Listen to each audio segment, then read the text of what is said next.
Hello everyone. स्वागत आप सभी का हमारे यूट्यूब प्लेटफॉर्म समाजशास्त्र की बातें में। जैसा कि आप सबको पता है कि असिस्टेंट प्रोफेसर जी एग्ज़ाम यूपीएचईसी का जो हुआ था 18 तारीख को, उसका प्रोविजनल आंसर की जारी कर दिया गया आयोग द्वारा। हालांकि फाइनल आंसर की पर अभी आपत्ति दर्ज होने के बाद ही प्रकाशित की जाएगी, ठीक है। लेकिन हम चर्चा कर रहे हैं आज जो प्रोविजनल आंसर की आई है इस पर। तो इसके पहले हम सामान्य अध्ययन के 30 प्रश्नों की चर्चा कर चुके हैं। अब बढ़ते हैं हम समाजशास्त्र विषय की तरफ। तो बढ़ते हम अपने प्रश्न पर, और हमारा प्रश्न है, हाँ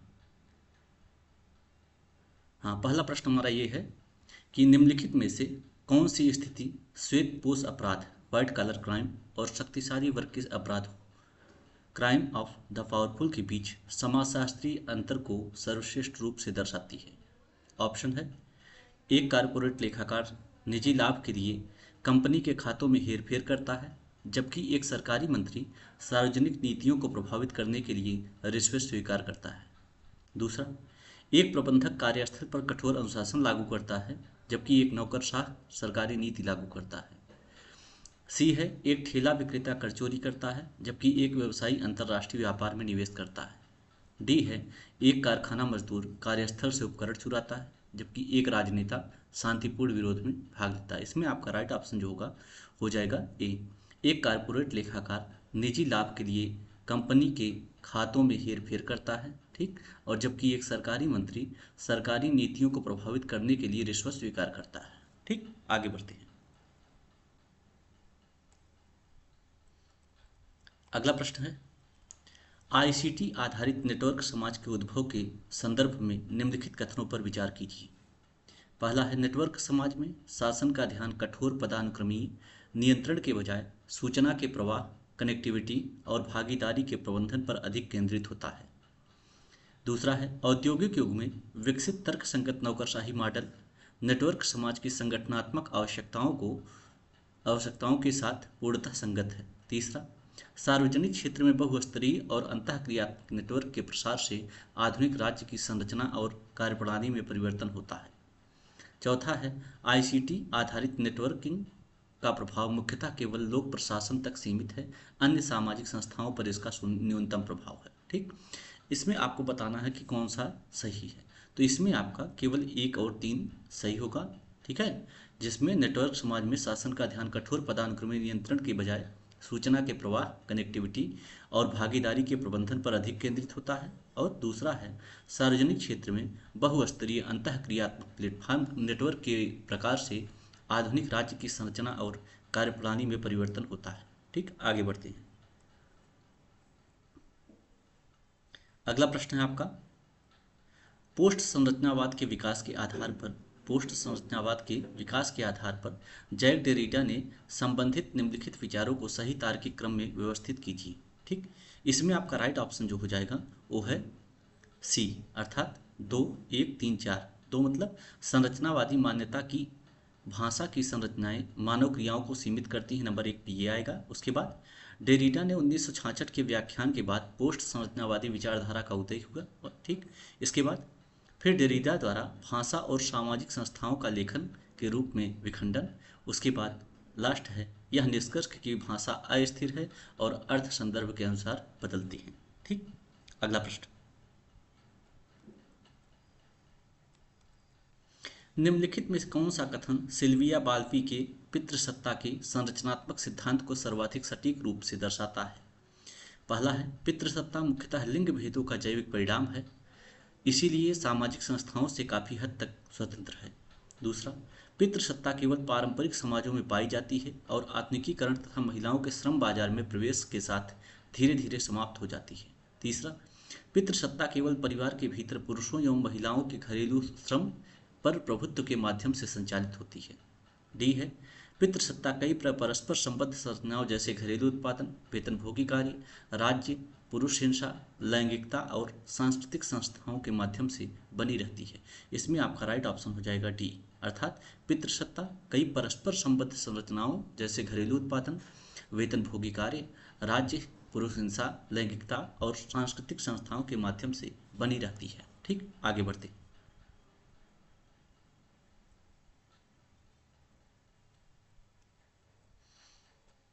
प्रश्न है, जनसंख्या भूगोल में प्रवासन को बौद्धिक स्तंभ क्यों माना जाता है?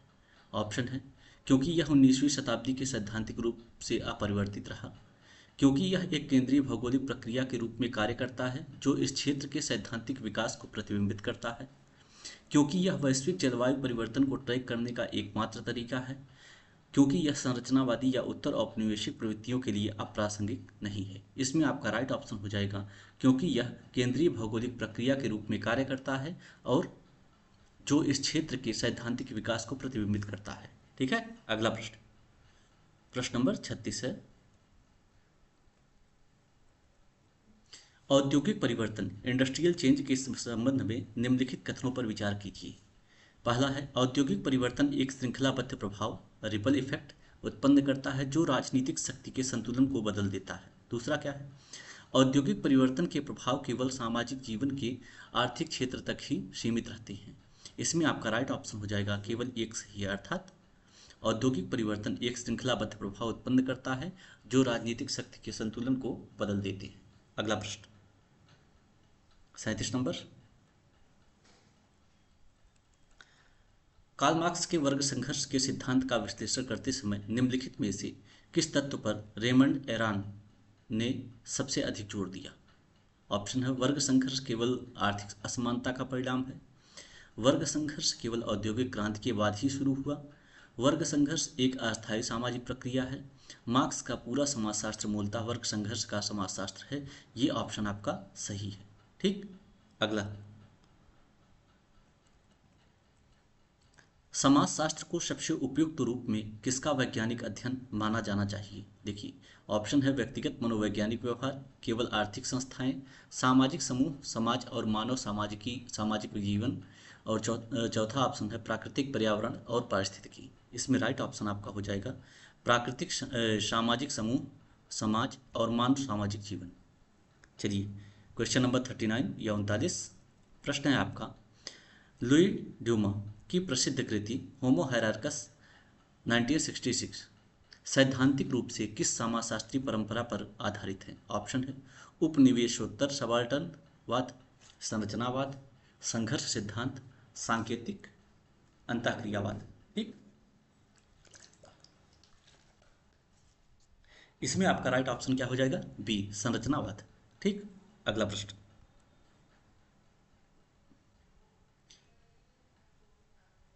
ज्ञान के उत्पादन नॉलेज प्रोडक्शन के संदर्भ में गुणात्मक पद्धतियां क्वालिटेटिव मेथड शोधकर्ता के दृष्टिकोण स्टैंड पॉइंट को क्या विशिष्ट भूमिका प्रदान करती है? ऑप्शन है, शोधकर्ता का दृष्टिकोण शोध प्रक्रिया के पुनरावृत्ति प्रकृति के मुकाबले गौण होता है। शोधकर्ता का दृष्टिकोण पक्षपात का स्रोत माना जाता है जिसे निष्पक्षता प्राप्त करने के लिए समाप्त करना आवश्यक है। शोधकर्ता का दृष्टिकोण केवल शोध विषय के प्रारंभिक चयन के दौरान ही प्रासंगिक होता है।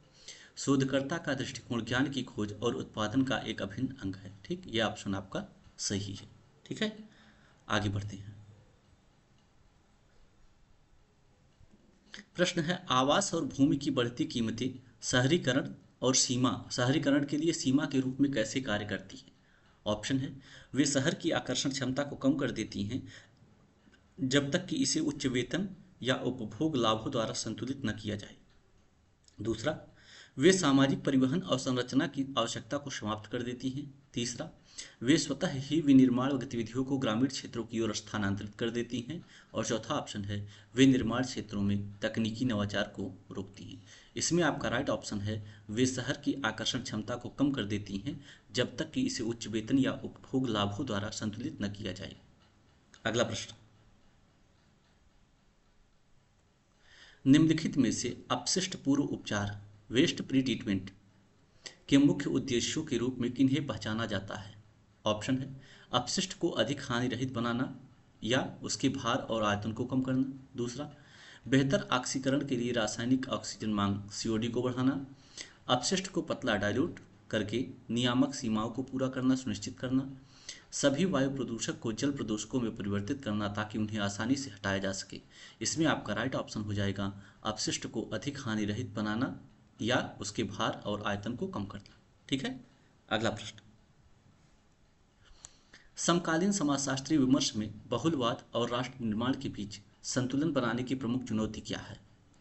ऑप्शन है लोकतांत्रिक संस्थाओं को केंद्रीकृत प्राधिकरण से प्रतिस्थापित करना, सामाजिक भिन्नताओं की उपेक्षा करते हुए आर्थिक विकास को बढ़ावा देना, विविधता का प्रबंधन करते हुए सामूहिक राजनीतिक एकता बनाए रखना, सभी क्षेत्रों में सांस्कृतिक प्रथाओं की समानता सुनिश्चित करना। राइट ऑप्शन इसमें आपका हो जाएगा विविधता का प्रबंधन करते हुए सामूहिक राजनीतिक एकता बनाए रखना। ठीक, अगला प्रश्न। भारत में जेंडर और पर्यावरण के समाजशास्त्रीय विश्लेषण में निम्नलिखित में से कौन सा कथन पारिस्थितिकी क्षरण और लैंगिक भूमिकाओं के बीच संबंध को सबसे उपयुक्त रूप से दर्शाता है? ऑप्शन है आपका औद्योगिकरण और पर्यावरणीय क्षरण ग्रामीण समुदाय में महिलाओं की पारिस्थितिकी प्रबंधन में भागीदारी को कम कर देते हैं। दूसरा, पर्यावरणीय क्षरण पुरुषों और महिलाओं को समान रूप से प्रभावित करता है क्योंकि प्राकृतिक संसाधनों तक पहुंच सामाजिक रूप से तटस्थ होती है। तीसरा है भारत में पर्यावरणीय आंदोलनों का नेतृत्व मुख्यतः शहरी पुरुष अभिजात वर्ग द्वारा किया जाता है जिसमें ग्रामीण महिलाओं की भागीदारी न्यूनतम होती है। चौथा, ईंधन, चारा और पानी संग्रह जैसे निर्वाह गतिविधियों में महिलाओं की निकट भागीदारी उन्हें पारिस्थितिकी क्षरण और संसाधन कमी से अधिक प्रत्यक्ष रूप से प्रभावित करती हैं। ये आपका राइट ऑप्शन हो जाएगा। ठीक, 45 नंबर क्वेश्चन क्या है?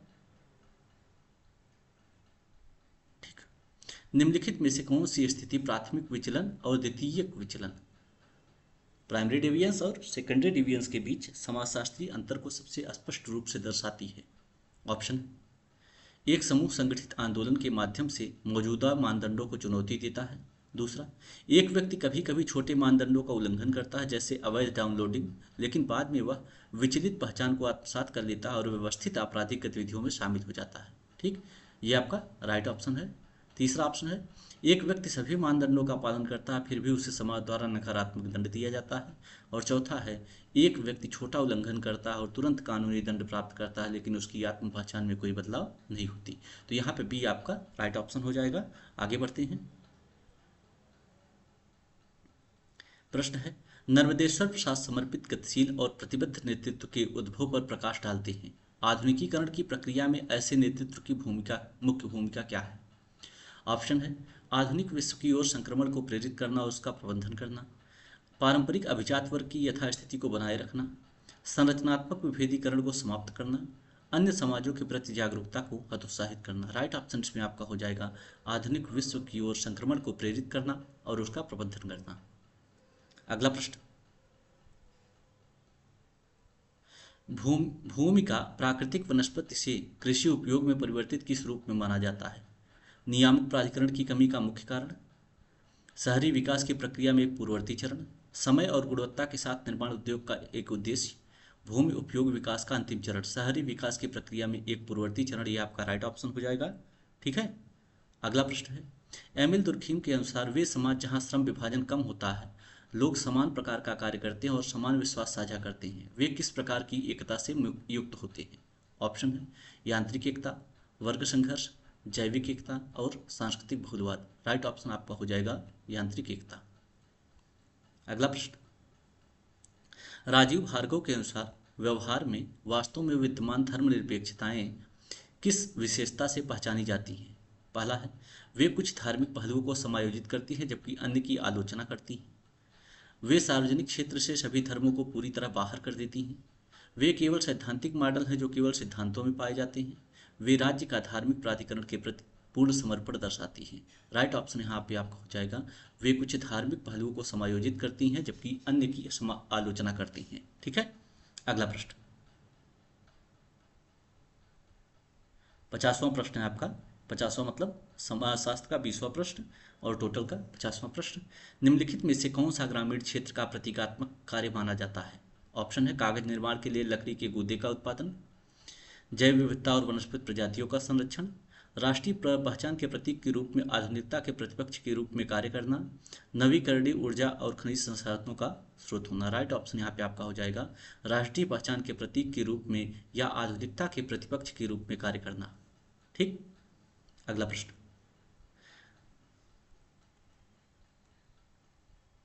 निम्नलिखित में से कौन सा विकल्प डॉक्टर बी आर अम्बेडकर के सामाजिक लोकतंत्र के विचारों को विशेष रूप से वंचित वर्ग मुक्ति के संदर्भ में सर्वश्रेष्ठ रूप से व्यक्त करता है? ऑप्शन है इसमें सामाजिक संरचनाओं में परिवर्तन किए बिना राजनीतिक समानता, सांस्कृतिक सुधार के बिना आर्थिक पुनर्वितरण, सामाजिक संबंधों में स्वतंत्रता, समानता और बंधुत्व का समन्वय, पारंपरिक पदानुक्रमों का कानूनी सुरक्षा के साथ संरक्षण। राइट ऑप्शन आपका यहाँ हो जाएगा सामाजिक संबंधों में स्वतंत्रता, समानता और बंधुत्व का समन्वय। अगला प्रश्न, यहाँ आपको सुमेलित करना है सुधार आंदोलन का संबंध किससे है? वर्तमान व्यवस्था के कुछ विशिष्ट तत्वों में परिवर्तन। क्रांतिकारी आंदोलन का क्या है? संपूर्ण सामाजिक व्यवस्था के एक नए वैचारिक ढांचे में बदलना। ठीक। प्रतिक्रियावादी आंदोलन का क्या है? परंपरागत मूल्यों की ओर लौटने का प्रयास करना, घड़ी को पीछे करना। प्रतिरोध आंदोलन का जो है यह है समाज में हो रहे परिवर्तनों का प्रतिरोध करना। राइट ऑप्शन आपका हो जाएगा बी। अगला प्रश्न, नीचे दो कथन दिए हैं जिसमें एक को अभिकथन और दूसरे को कारण या असर्शन या रीजन कहा जाएगा। ठीक है। अभिकथन है झुकी बस्तियों का विस्तार तीव्र शहरीकरण से जुड़ा हुआ है। ठीक। कारण है तीव्र शहरीकरण के कारण शहरों में बुनियादी सुविधाओं और अवसंरचनाओं पर दबाव कम हो जाता है और सेवाओं की पहुंच बेहतर हो जाती है। इसमें आपका राइट ऑप्शन हो जाएगा ए सत्य है परंतु आर असत्य है, चूंकि यहाँ जब सुविधाओं का दबाव जो कम हो जाता है, कम नहीं हो जाता, बढ़ जाता है। ठीक है। अगला प्रश्न, क्वेश्चन नंबर 54, उत्तर आधुनिक शैक्षिक दर्शन स्वदेशी ज्ञान प्रणालियों के गंभीर अध्ययन और शोध को क्यों प्रोत्साहित करते हैं? ऑप्शन है क्योंकि वे आईकेएस मतलब इंडिजिनियस नॉलेज सिस्टम, स्वदेशी ज्ञान प्रणाली को आधुनिकता की एक रूपी संस्कृति मोनोकल्चर के वास्तविक विकल्प के रूप में देखते हैं। बी, क्योंकि वैश्विक पारिस्थितिकी दृष्टिकोण ग्लोबल इकोसिस्टम अप्रोच नए सार्वजनिक गुणों को सफलतापूर्वक विकसित करता है। तीसरा, क्योंकि तकनीकी स्थिरता ने स्वदेशी ज्ञान को अप्रासंगिक बना दिया है। और चौथा है वे इन प्रणालियों को आदिम मानवशास्त्रीय जिज्ञासा के रूप में वर्गीकृत करते हैं। इसमें राइट ऑप्शन आपका हो जाएगा क्योंकि वे आईकेएस के को आधुनिकता की एक रूपी संस्कृति के वास्तविक विकल्प के रूप में देखते हैं। ठीक है। अगला प्रश्न,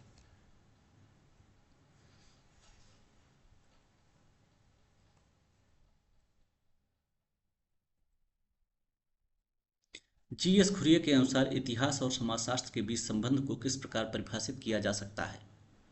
ऑप्शन है ये दोनों पूर्णतः असंबंधित विषय हैं। कि इतिहास केवल ग्रंथों का उपयोग करता है जबकि समाजशास्त्र केवल साक्षात्कारों का उपयोग करता है। समाजशास्त्र मूलतः ऐतिहासिक समाजशास्त्र है और या ग्रंथों के माध्यम से सांस्कृतिक इतिहास का अध्ययन है। समाजशास्त्र भविष्य का अध्ययन है जब इतिहास अतीत का अध्ययन है। इसमें राइट ऑप्शन आपका हो जाएगा समाजशास्त्र मूलतः ऐतिहासिक समाजशास्त्र है या ग्रंथों के माध्यम से सांस्कृतिक इतिहास का अध्ययन है। ठीक। अगला प्रश्न, निम्नलिखित में से कौन सी प्रक्रिया भारतीय गांवों में वो कृषि भूमि विखंडन के में सबसे प्रत्यक्ष रूप से योगदान करती है? कृषि का व्यवसायीकरण, औद्योगिकीकरण, परिवारों के भीतर उत्तराधिकार और विभाजन, शहरी क्षेत्रों की ओर प्रवासन। राइट ऑप्शन आपका हो जाएगा परिवारों के भीतर उत्तराधिकार और विभाजन। अगला प्रश्न है 1973 के अस्थायी बंदोबस्त के अंतर्गत लागू की गई जमींदारी व्यवस्था में राजस्व वितरण का सही वर्णन निम्नलिखित में से कौन सा है? पहला, राज्य किराए का 10/11 भाग अपने पास रखता था जबकि जमींदार शेष भाग पारिश्रमिक के रूप में प्राप्त करते थे। यह आपका राइट ऑप्शन हो जाएगा। ठीक। दूसरा ऑप्शन है जमींदार किराए का 10/11 भाग अपने पास रखते थे, 1/11 भाग राज्य को देते थे। कृषक उत्पादन का 10/11 भाग अपने पास रखते थे, शेष राज्य को राजस्व में देते थे। किराया राज्य और जमींदारों के बीच समान रूप से विभाजित होता था। ठीक। इसमें राइट ऑप्शन आपका हो जाएगा ए, राज्य किराए का 10/11 भाग अपने पास रखता था जबकि जमींदार शेष भाग पारिश्रमिक के रूप में प्राप्त करते थे। अगला प्रश्न,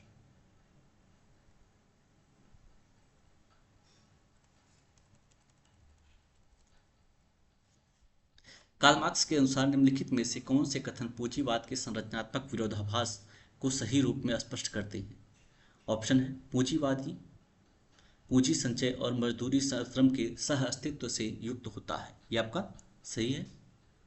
अगला, पूंजीपति श्रमिकों द्वारा उत्पन्न अधिशेष को अधिग्रहित करके लाभ कमाते हैं। यह भी सही है। इसके बाद, श्रमिक उत्पादन के साधनों के स्वामी होते हैं लेकिन वे मजदूरी के लिए अपना श्रम बेचते हैं। ये आपका गलत है। और चौथा है पूंजीपतियों और सर्वहारा के बीच वर्ग संघर्ष ऐतिहासिक परिवर्तन को प्रेरित करता है। इसमें आपका ये भी ऑप्शन सही हो जाएगा। तो राइट ऑप्शन आपका हो जाएगा 1, 2 और 4, अर्थात पहला ऑप्शन सही है।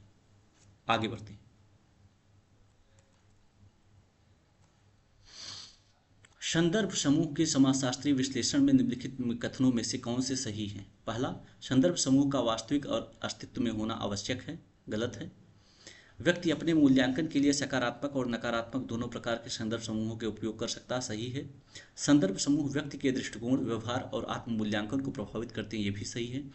काल्पनिक या मीडिया आधारित समूह भी संदर्भ समूह के रूप में कार्य कर सकते हैं, ये भी सही है। तो इसमें आपका राइट ऑप्शन हो जाएगा 2, 3 और 4। ठीक, ऑप्शन नंबर डी। अगला प्रश्न, इसमें आपका कथन और कारण वाला है, तो डायरेक्ट आप कथन पे देखते हैं। अभिकथन क्या है? एंथनी गिडेंस के अनुसार समाज व्यक्तियों की क्रियाओं के माध्यम से निरंतर उत्पन्न और पुनः उत्पन्न होता है। कारण क्या है? गिडेंस का संरचनन सिद्धांत यह मानता है कि सामाजिक संरचनाएं मानव क्रियाओं से स्वतंत्र रूप से अस्तित्व में रहती हैं और व्यक्तियों की गतिविधियों को से अप्रभावित रखती हैं। इसमें आपका राइट ऑप्शन हो जाएगा ए सत्य है परंतु आर असत्य है। ठीक, अगला प्रश्न,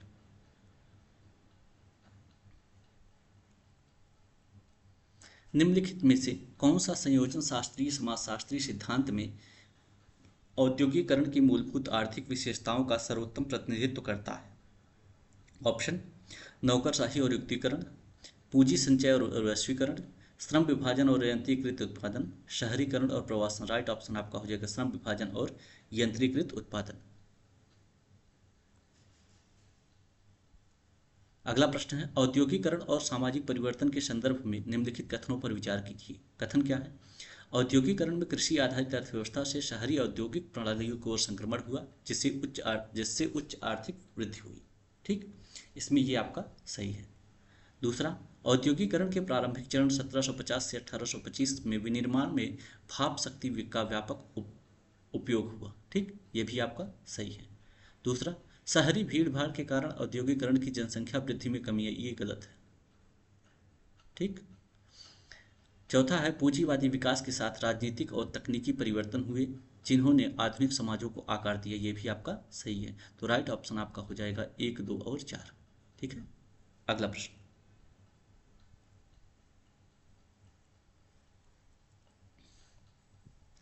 प्रपदात्मक फेनोमेनोलॉजी।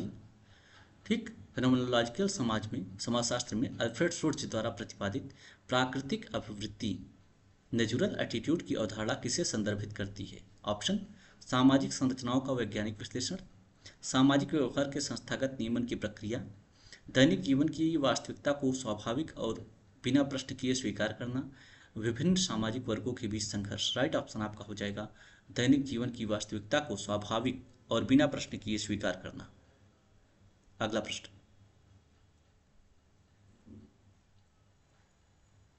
यहाँ पे आपको मिलान करना है। मिलान में देखिए क्या है, हरित क्रांति का संबंध किससे है? कृषि उत्पादकता में वृद्धि। ठीक, सूचना एवं संचार प्रौद्योगिकी क्रांति का संबंध अपशिष्ट में कमी और कुशल आपूर्ति श्रृंखला। इसके बाद प्रारंभिक कृषि संगणना का संबंध महंगे भारी और ऊर्जा खपत वाले उपकरण और आधुनिक आईसीटी का प्रसार जो है, इसका संबंध लघु कृषक वायरलेस कनेक्टिविटी से है। ठीक है, इसमें आपका राइट ऑप्शन हो जाएगा ए का 2, बी का 4 और सी का 3, डी का 1। राइट ऑप्शन आपका सी हो जाएगा। ठीक है, अगला प्रश्न,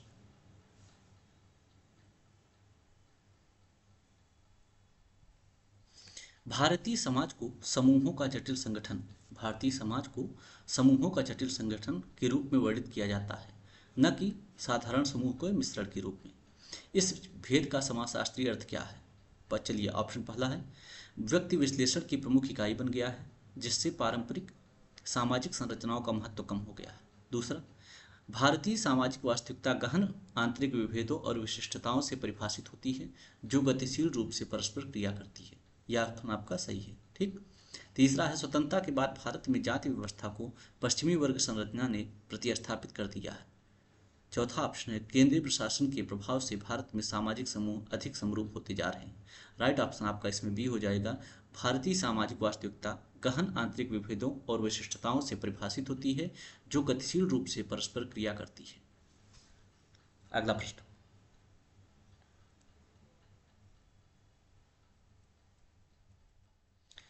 कथन और कारण वाला प्रश्न है। इसमें कथन क्या है? गैर मानवीय प्रकृति नॉन ह्यूमन नेचर का विकास बढ़ती हुई व्यक्तिपरकता और लचीलापन द्वारा विशेषित होता है। कारण क्या है? व्यक्तिपरकता और लचीलापन किसी जीव को एक नए पर्यावरण चुनौतियों और अवसरों के प्रति अधिक अनुकूल बनाती है। इसमें आपका क्या हो जाएगा? आर ए और आर दोनों सही हैं और आर ए की सही व्याख्या करता है। ठीक है, अगला प्रश्न, प्रश्न नंबर 67 या 67। ठीक है, ये भी कथन और कारण है। नाम मात्र चर के लिए मध्यिका को वैज्ञानिक रूप से परिभाषित करना संभव है। दूसरा, नाम मात्र चर की श्रेणियों का कोई भी क्रम मनमाना होता है, उसमें अंतर्निहित क्रम नहीं होता। इसमें आपका राइट ऑप्शन हो जाएगा ए गलत है लेकिन आर सही है। ठीक, चलिए आगे बढ़ते हैं। सॉरी,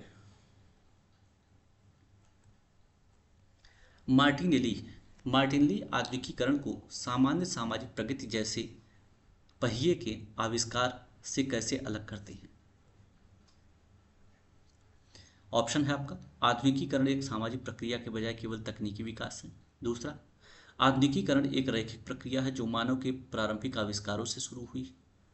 तीसरा, आधुनिकीकरण को किसी भी प्रकार के परिवर्तन के रूप में परिभाषित किया जाता है जो विश्व बाजार के विकास की ओर ले जाता है।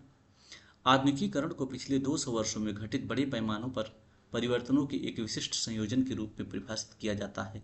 ये ऑप्शन आपका सही है। अगला प्रश्न,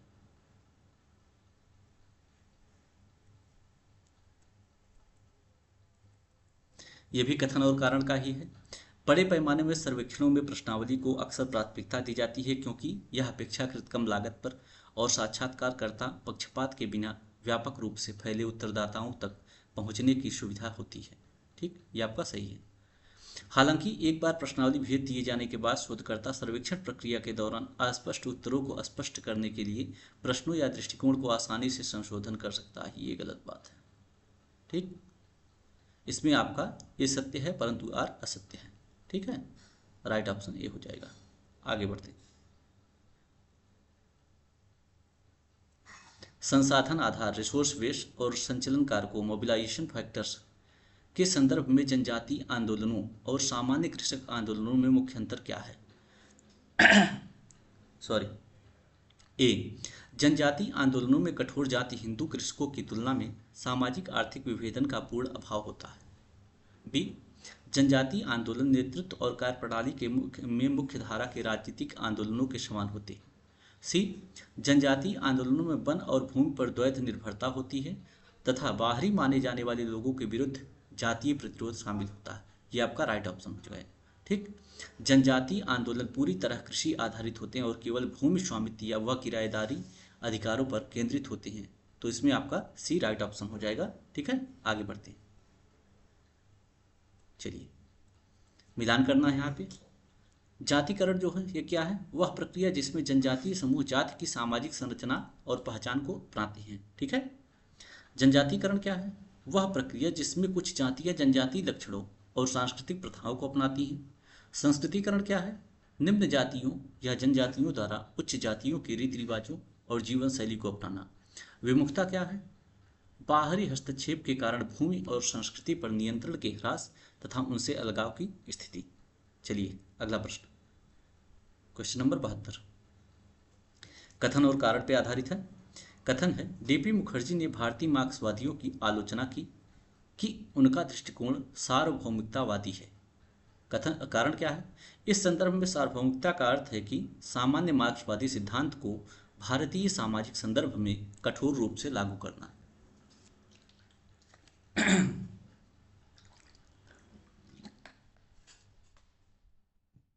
इसमें आपका राइट ऑप्शन हो जाएगा ए आर दोनों सत्य हैं और आर ए की सही व्याख्या करता है। ठीक है, आगे बढ़ते हैं। प्रश्न है 73 चिपको आंदोलन मुख्यतः निम्नलिखित में से किस प्रकार के समकालीन आंदोलन का उदाहरण है? ऑप्शन: पर्यावरणीय और जनाधारित ग्रासरूट आंदोलन, शहरी श्रमिक संघ आंदोलन, पहचान आधारित आंदोलन, राजनीतिक दल द्वारा संचालित आंदोलन। राइट ऑप्शन आपका हो जाएगा पर्यावरणीय और जनाधारित ग्रासरूट आंदोलन। ठीक, अगला प्रश्न। पद्धति शास्त्रीय साहित्य में अनुसंधान की अवधारणा के संदर्भ में निम्नलिखित कथनों पर विचार कीजिए। कथन पहला है, वैज्ञानिक अनुसंधान सामान्य ज्ञान पर आधारित तर्क को पूरी तरह अस्वीकार करता है। ये गलत है। दूसरा, अनुसंधान को एक संगठित और व्यवस्थित और तार्किक प्रक्रिया के रूप में समझा जा सकता है जो प्रश्नों के उत्तर देने या परिकल्पनाओं की जांच करने हेतु अनुभवजन्य जानकारी पर निर्भर करती है। ये आपका सही है। ठीक, अनुसंधान की सरल दृष्टि में प्रक्रिया शोध प्रश्नों को निर्धारित करने से पहले आवश्यक डेटा के प्रकार को तय करने से प्रारंभ। गलत है। चौथा है, कुछ विद्वान अनुसंधान को शोध पत्रों के बजाय शोध समस्याओं के रूप में परिभाषित करना पसंद करते हैं और इनके बीच चयन शोधकर्ता पर निर्भर करता है। ठीक, सही है। इसमें आपका राइट ऑप्शन हो जाएगा 2 और 4। अगला प्रश्न,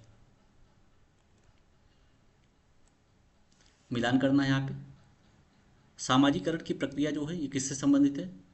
व्यक्तियों को संस्कृति के अनुरूप ढालकर समाज में एकीकृत करना। सामाजिक व्यक्तित्व का विकास किससे संबंधित है? देशभक्ति और अच्छे नागरिकता के गुण विकसित करना। दृष्टिकोण का पुनर्गठन, ये निराधार विश्वासों और अवैज्ञानिक पूर्वाग्रहों में परिवर्तन करना। प्रतिस्पर्धा की भावना जो है ये किससे संबंधित है? अंकों एवं मूल्यांकन के माध्यम से बच्चों की तुलना करना। अगला प्रश्न,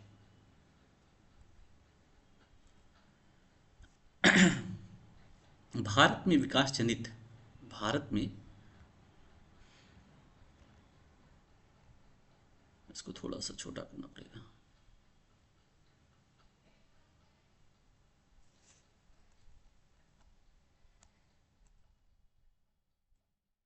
भारत में विकास जनित विस्थापन और पुनर्वास के संदर्भ में निम्नलिखित में से कौन सा समाजशास्त्रीय अवलोकन भारतीय विकास प्रक्रियाओं के अध्ययनों में प्रस्तुत विश्लेषणात्मक दृष्टिकोण को सबसे उपयुक्त रूप से दर्शाता है?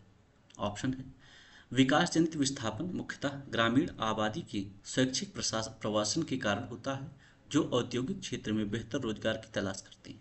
ठीक।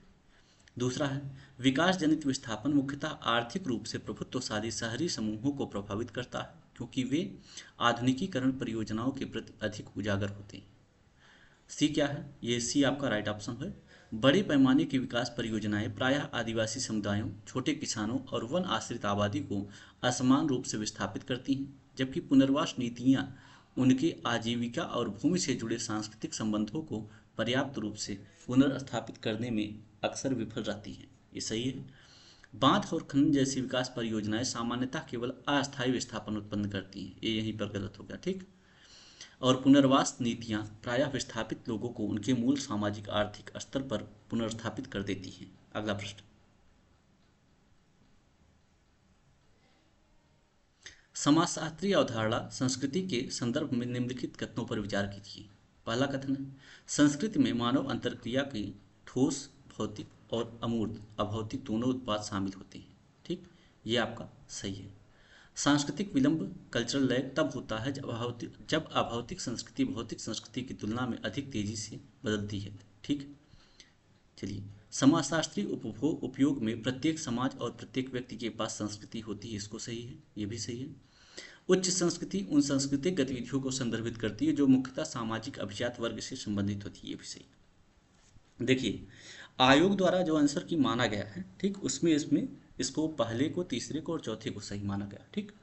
लेकिन अगर इस पे ऑब्जेक्शन हुआ क्वेश्चन पे, तो ये आपका सेकंड वाला ऑप्शन भी सही होगा। ठीक है, देखते हैं क्या होगा, कैसे होगा, क्योंकि जब तक फाइनल आंसर की नहीं आ जाता तब तक ऐसे कैसे कहते। ठीक है। अगला प्रश्न, निम्नलिखित में से कौन सा कथन ऐतिहासिक शोध विधि का सर्वोत्तम वर्णन करता है? ऑप्शन, एक शोध विधि जो केवल क्षेत्रीय अवलोकन के माध्यम से परिकल्पनाओं के विकास पर केंद्रित होता है। गलत है। एक विधि जो मात्रात्मक तकनीकों का उपयोग करके निर्णय निर्माण समस्याओं का अध्ययन करता है। गलत है। एक विधि जो दस्तावेज और ऐतिहासिक अवशेषों जैसे स्रोतों का उपयोग करके भूतकालीन घटनाओं, विचारों या दर्शन का अध्ययन करती है। ये सही है। एक शोध पद्धति जो प्रयोगशाला प्रयोगों के माध्यम से वर्तमान व्यवहार का अध्ययन करती है। ये भी गलत है। ठीक है, तो ऑप्शन सी यहाँ पे आपका राइट हो जाएगा। ठीक है, आगे बढ़ते हैं। प्रश्न है अभिकथन और कारण पर आधारित। वैश्वीकरण के भौतिकवादी दृष्टिकोण में पूंजीवाद और प्रौद्योगिकी को एक वस्तुनिष्ठ प्रेरक शक्तियों के रूप में माना जाता है। ठीक, कारण क्या है? आदर्शवादी दृष्टिकोण सूचना, ज्ञान और विचार प्रणालियों को इस प्रक्रिया के प्रमुख प्रेरक तत्वों के रूप में महत्व देता है। ठीक, यहाँ पे आपका राइट ऑप्शन हो जाएगा ए आर दोनों सही हैं, परंतु आर ए का सही स्पष्टीकरण नहीं है। ठीक, अगला प्रश्न।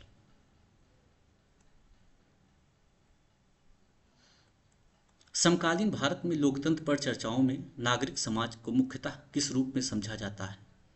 राज्य द्वारा प्रत्यक्ष रूप से नियंत्रित संस्थाएं, राज्य और बाजार के बीच कार्य करने वाले संगठन और संघ, विधायिका के भीतर कार्य करने वाले राजनीतिक दल, केवल अनौपचारिक पारिवारिक संबंध नेटवर्क। राज्य और बाजार के बीच कार्य करने वाले संगठन और संघ, ये आपका राइट ऑप्शन हो जाएगा। अगला प्रश्न है,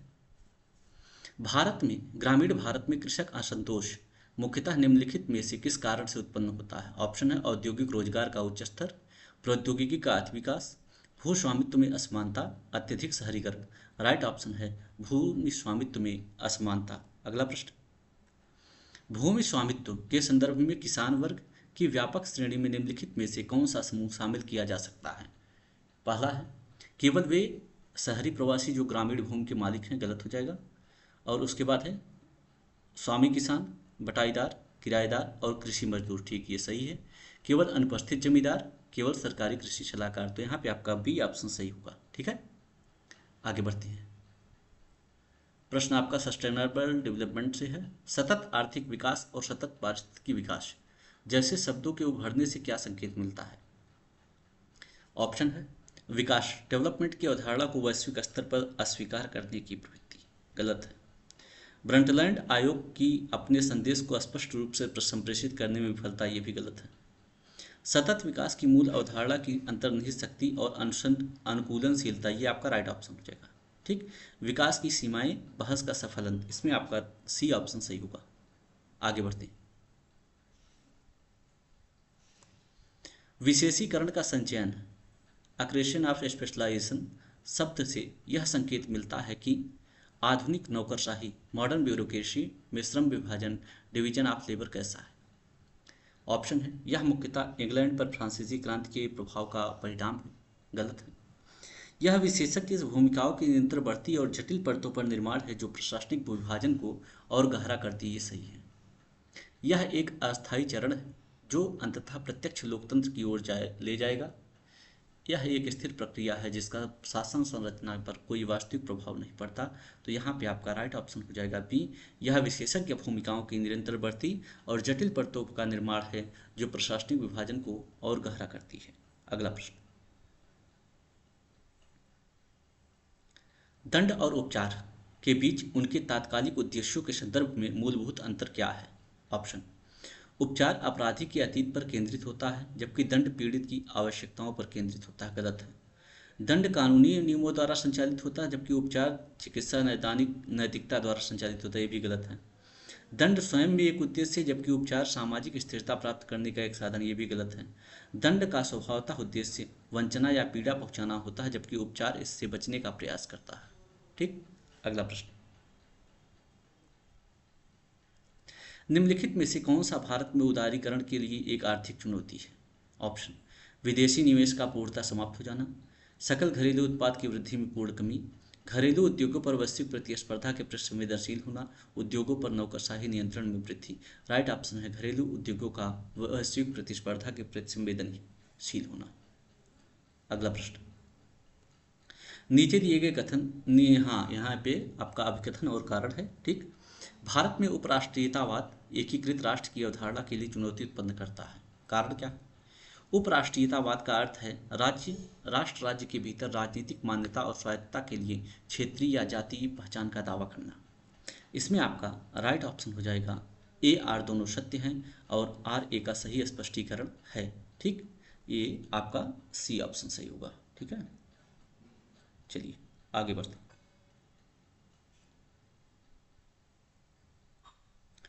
यहाँ पे आपको ये मैच कराना है। ठीक है, तो अनियंत्रित प्रायिकता नमूना चयन का साधारण यादृच्छिक नमूना चरण। ठीक। दूसरा, नियंत्रित प्रायिकता नमूना चयन का स्तरीकृत व्यवस्थित नमूना चयन। अनियंत्रित अप्रायिकता नमूना चयन, आकस्मिक सुविधा नमूना चयन। और इसके बाद नियंत्रित प्रायिकता नमूना चयन, उद्देश्यपूर्ण कोटा नमूना चयन। ठीक है, आगे बढ़ते हैं। भारत में पर्यावरणीय आंदोलनों के समाजशास्त्रीय स्वरूप को पारिस्थितिकी संघर्षों के अध्ययनों में जिस प्रकार से चर्चा की गई है, निम्नलिखित में से कौन सा कथन उस सबसे उपयुक्त रूप से व्यक्त करता है?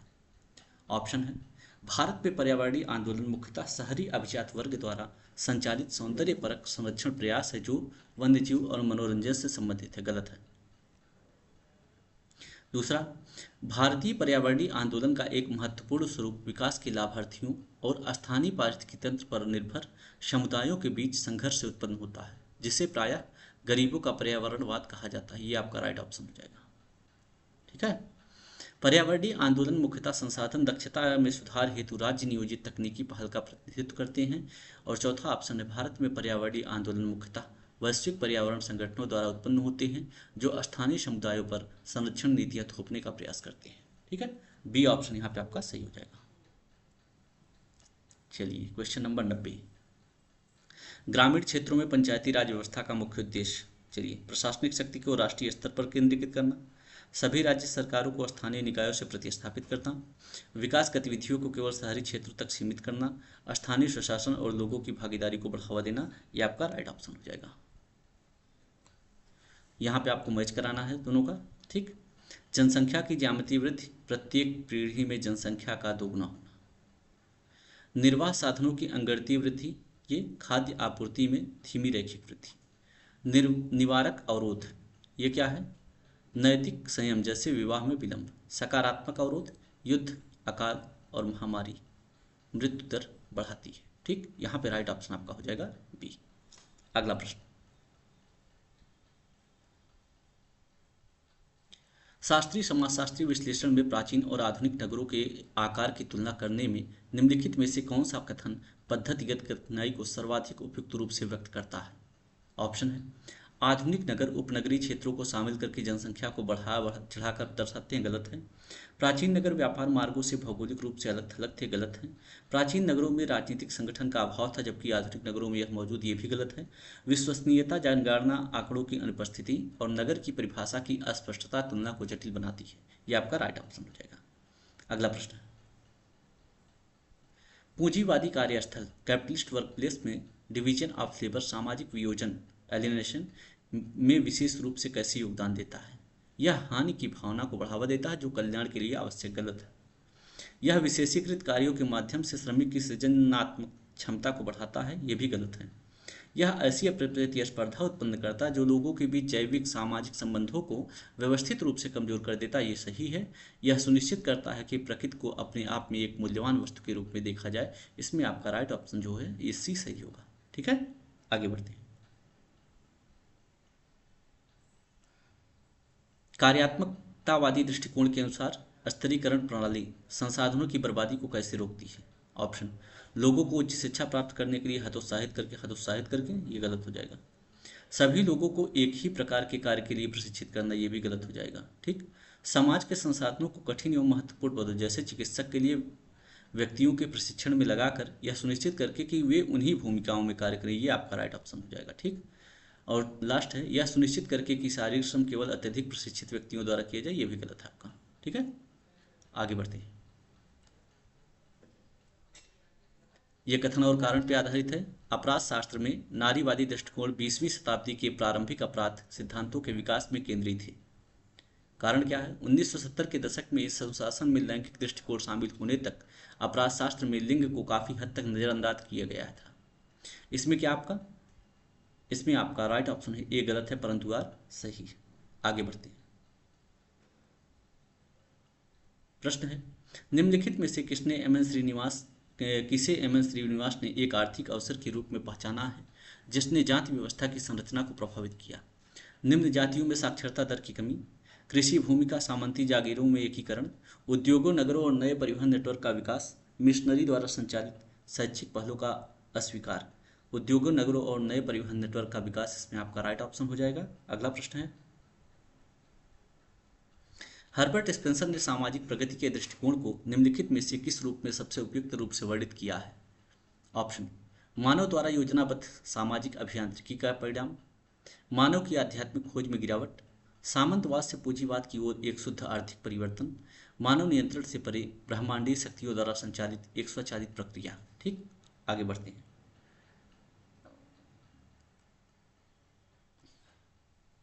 ब्लूमर के सिद्धांत में संयुक्त क्रिया को सबसे उपयुक्त रूप से कैसे वर्णित किया जा सकता है?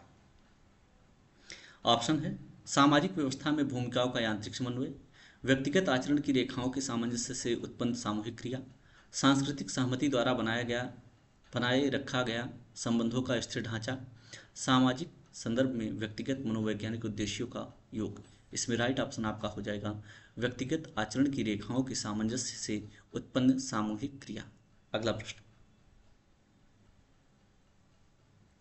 उचित पुनर्वास के बिना विस्थापन, डिस्प्लेसमेंट विदाउट प्रॉपर रिसेटलमेंट का संरक्षित क्षेत्रों की पर्यावरणीय प्रभावशीलता पर क्या प्रभाव पड़ता है? ऑप्शन है: विस्थापित जनसंख्या आजीविका के अभाव में संरक्षित क्षेत्र के बाहरी क्षेत्रों में उस पर दबाव बनाना जारी रखती है। ये सही है। इससे राज्य प्राधिकारों द्वारा संरक्षित क्षेत्रों का पूर्णतः परित्याग हो जाता है।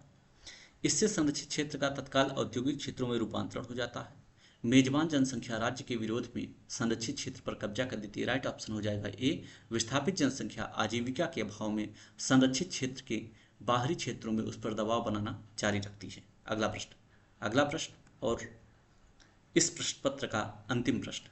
ठीक, क्वेश्चन नंबर 100 पर हम पहुंच चुके हैं, जिसमें अभिकथन और कारण पर आधारित है। भारतीय गांवों में जजमानी प्रणाली सेवा प्रदाताओं और संरक्षकों के बीच अल्पकालिक संविदात्मक तथा गैर जाति आधारित संबंध थी। कारण क्या है?